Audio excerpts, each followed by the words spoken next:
truth is so hard to find.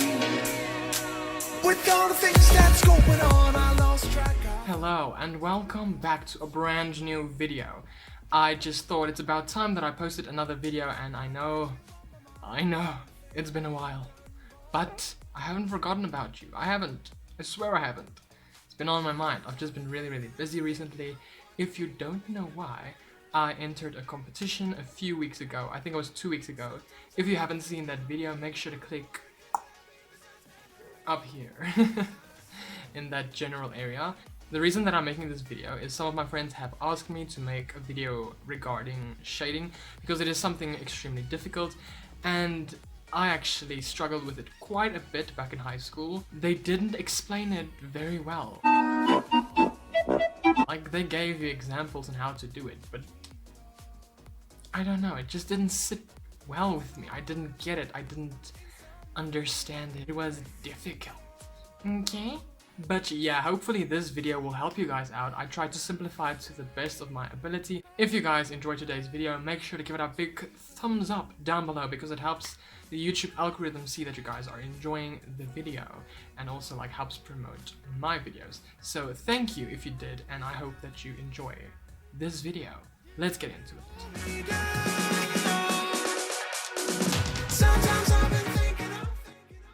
So first off, I decided to define what exactly shading means to me, just to simplify it, because when people say shading, it's like this mystical thing, like what exactly is it? I don't know, because it's so mystical and mysterious. What exactly is it? Nobody knows because it's so difficult and people don't properly explain it. So the definition that I decided to come up with is just coloring with intention. The reason I say coloring with intention is because you're putting down the shade intentionally. Like you want a dark shade intentionally, or you want a lighter shade intentionally. You get what I'm saying?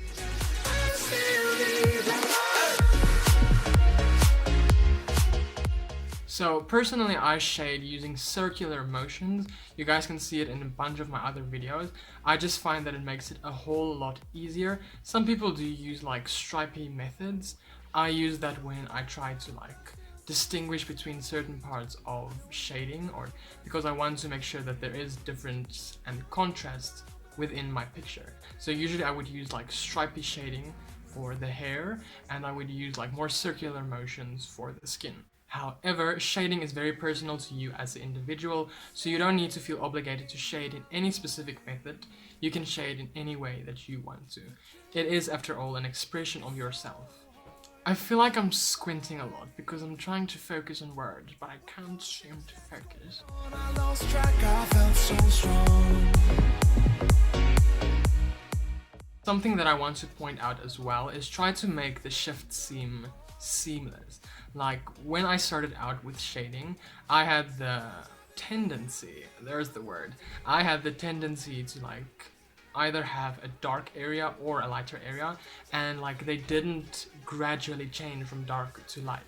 And that's really what shading is. Like once you master that step of like gradually progressing from a darker shade to a lighter shade, you will have mastered shading. Seriously, my brain is dying. I don't know what's wrong with me. You want to make this shading seem gradual and as though it belongs there. Like, you can use reference images because that's really the most important thing when you're trying to create a realistic looking image. But even if you're not trying to create a realistic looking image, using reference images can always help to like improve your perception of how light reacts to certain objects. By the moonlight, sleeping. Using reference is really the most important thing you can learn as an artist, mainly because like as people we tend to think that we remember, but we don't. We like know. We think we know, but we don't really know. Like just use reference in everything. Like if you're drawing a cup of coffee, if you're drawing a water droplet, if you're drawing a heart shape, use reference. Reference is your best friend. Reference is your best friend.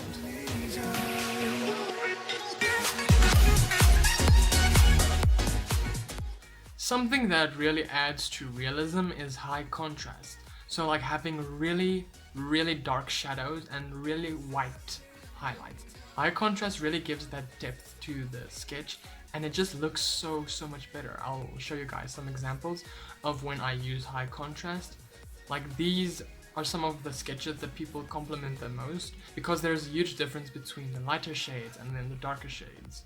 And it just adds so much more to the depth and realism of the sketch. I'm sorry, I don't know what just and I'm blind.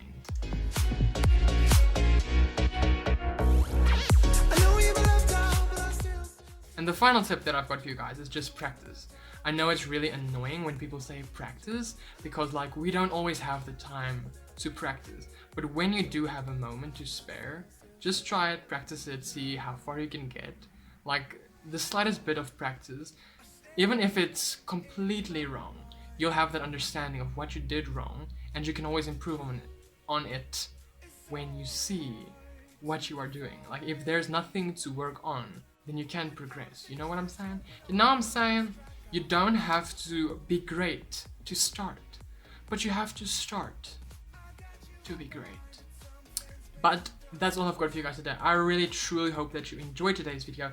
If you did, please make sure to give it a big thumbs up down below.